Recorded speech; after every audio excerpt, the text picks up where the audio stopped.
Flacăra eternă.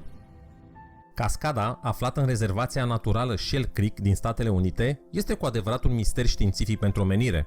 La prima vedere poate arată ca o simplă cascadă, dar un detaliu inedit o face să iasă în evidență. Într-o grotă mică, la bază, se află o flacără care nu se stinge niciodată. Studiile realizate de oamenii de știință au demonstrat că gazele produse acolo au concentrații mai ridicate de etan și gaz propan, în comparație cu alte zone din lume. În ceea ce privește gazul metan, dovezile au indicat că grota produce zilnic aproape 2,2 kg de gaz metan. La un moment dat, Eternal Falls a fost o atracție aproape necunoscută, puțini oameni acordând un interes deosebit. Cu timpul și cu expunerea în mass media în același timp, cascada a devenit mult mai populară și sute de vizitatori trec să vadă cum arde o flacără unde nu ar trebui să ardă în mod normal. Porțile iadului. Există pe pământ anumite locuri ce te pot duce repede cu gândul la ceva scos din filmele sau cărțile SF. Poarta Iadului se numără printre ele și este localizată în Turkmenistan, mai exact în apropierea unui sat numit Darvaza din deșertul Karakum. De fapt și de drept, este o rezervă de gaze naturale care a săpat de-a lungul timpului în pământ, formând un crater uriaș. Craterul se întinde pe o suprafață de 5350 de metri pătrați, are un diametru de 69 metri și o adâncime de 30 metri. Nu se știe cu exactitate cum a avut acest fenomen ciudat loc, deoarece nu există documente care să explice procesul. Povestea cea mai răspândită este următoarea. Geologiștii din Uniunea Sovietică, în trecut Turkmenistanul a făcut parte din URSS, au descoperit ceea ce părea inițial o rezervă de petrol gata de exploatat. Inginerii și muncitorii au început să exploateze zona, dar s-a descoperit de fapt că acolo este o rezervă de gaze naturale. Pământul de sub sonde și restul echipamentelor s-a surpat, formând un crater care arde în continuare. În ianuarie a fost desemnată o echipă specială de către guvernul din Turkmenistan cu găsirea unei soluții pentru stingerea craterului, sau măcar de a găsi o alternativă ca poarta iadului să ardă fără a avea un impact negativ asupra mediului înconjurător. Cascade care curg invers. Aceste cascade care curg invers sunt un fenomen destul de rar al naturii, dar care totuși i-a mirat pe martori, care s-au întrebat cum e posibil așa ceva, mortalizând chiar momentele respective. Meteorologii spun că acest fenomen se produce când vântul bate puternic dinspre ocean și lovește stâncile, forțând apa să se deplaseze în sens invers. De exemplu, în loc să se reverse pe stâncile de pe coastele New South Wales, cel mai populat stat din Australia, apa este pulverizată înapoi spre uscat într-un fenomen spectaculos care creează un curcubeu și pare să sfideze gravitația. Vântul bate cu o viteză de 70 km pe oră în Parcul Național Regal la sud de Sydney, unde au fost înregistrate imaginile. Suficiente pentru a devia temporar cursul cascadelor și, din păcate, au afectat și comunitățile din jur. Lacul Karymsky.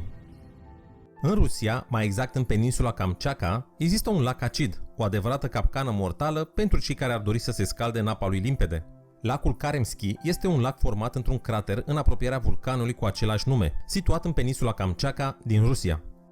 De apă dulce din lume, dar după o erupție vulcanică, gazele toxice au transformat apa lacului într-unul dintre cele mai mari lacuri cu apă acidă. Mii de arbori și animale au dispărut după teribila erupție vulcanică, ecosistemul lacului fiind distrus. Specialiștii spun că aproximativ 30-40 de milioane de tone de material incandescent și acid în contact cu apa a format un amestec ultraacid de sodiu, sulfat, calciu și magneziu. Asta se întâmpla în urmă cu 19 ani, când a avut loc un cutremur de mare magnitudine și vulcanul a intrat în erupție, formându-se imediat după și erupții subacvatice, afectând lacul Karymsky. Cercetările mai recente au arătat însă că, în ciuda catastrofei, se pare că lacul Karymsky începe să-și recapete aspectul inițial, dar apa prezintă în continuare un grad ridicat de aciditate. Pădurea ce respiră.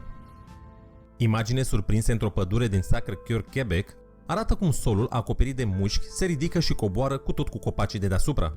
Imagine fascinante filmate de un localnic, Jean Arthur, s-au viralizat pe rețelele de socializare, unde mii de oameni s-au întrebat care este explicația din spatele fenomenului misterios. Explicația a venit repede de la oamenii de știință. Copacii, într-adevăr, respiră, dar nu o fac după modelul oamenilor de a inspira și a expira. Ceea ce vedem pe imagini este o iluzie.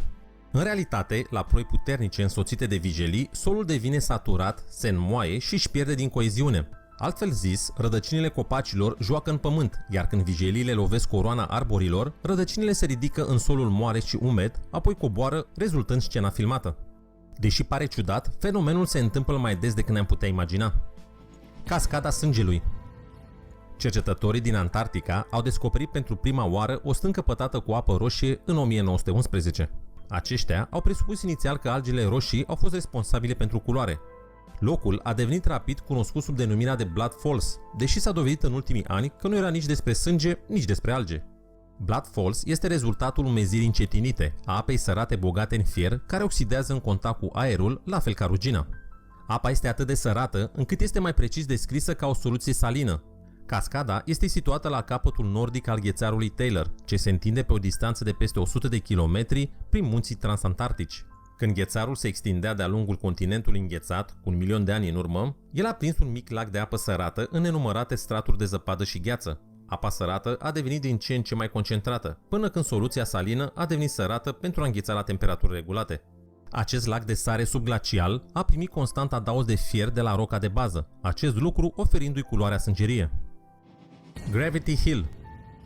Pe drumul dintre localitățile Budești și Cavnic din Maramureș există un fenomen în care mașina și orice alt obiect urcă singură panta. Nu este însă singurul caz, acesta fiind un fenomen care are loc în mai multe zone de pe glob. Deși de-a lungul timpului, oamenii au oferit explicații conform cărora există o ciudățenie în gravitația Pământului, în engleză s-a împământenit termenul de Gravity Hill pentru acest fenomen, sau o fluctuație a câmpului magnetic, explicația este mult mai simplă. Totul constă într-o iluzie optică ce este cauzată de unul dintre două lucruri. Primul este orizontul. Dacă poți vedea punctul din orizont, unde drumul dispare, creierul interpretează drumul ca fiind drept, chiar dacă este în pantă. Dacă orizontul este înalt, interpretezi drumul ca mergând la vale și viceversa, fără să se țină cont de direcția de înclinare a pantei. A doua cauză este contextul. Atunci când evaluezi înclinarea unei pante în funcție de înclinările din jurul acestora. Dacă o pantă este flancată, urmată sau precedată de alta cu o înclinație mai mare, tot la vale, prima va fi precedată ca având înclinația în direcția opusă, spre deal. Când și dacă aveți drumul în Maramureș, nu ezitați să ajungeți în această zonă pentru a vedea pe viu ciudățenia oferită de o simplă iluzie optică, care totuși stârnește multă fascinație călătorilor. Lacul cu pete. Spotted Lake, lacul cu pete, a fost timp de secole și rămâne venerat ca un lac sacru despre care se crede că oferă ape terapeutice. În timpul primului război mondial, mineralele din lacul cu pete au fost folosite la fabricarea muniției. Ulterior, zona a intrat sub controlul familiei Ernest Smith pentru un termen de aproximativ 40 de ani. În 1979, Smith a încercat să creeze un spa pe malul lacului. Lacul cu pete este bogat concentrat cu diverse minerale. Conține depozite dense de sulfat de magneziu, sulfat de calciu și de sodiu. De asemenea, conține concentrații mari de alte 8 minerale și cantități mai mici de argint și titan. Cea mai mare parte a apei din lac se evaporă în timpul verii, dezvăluind depozite minerale colorate. Pe lac apar pete mari și sunt colorate în funcție de compoziția minerală și cantitatea sezonieră de precipitații. Sulfatul de magneziu, care se cristalizează vara, contribuie major la culoarea petelor. Vara, mineralele rămase în lac se întâlnesc pentru a forma pasaje naturale în jurul și între pete. Astăzi există un indicator pe marginea drumului care le spune vizitatorilor că lacul este o zonă culturală și ecologică sensibilă și un lac de medicină tradițională. Lacul poate fi văzut din afara gardului, care a fost ridicat pentru a fi protejat de obligațiile de acces public. Mulți călători se opresc pentru a vedea situl. Uite că am ajuns și la final.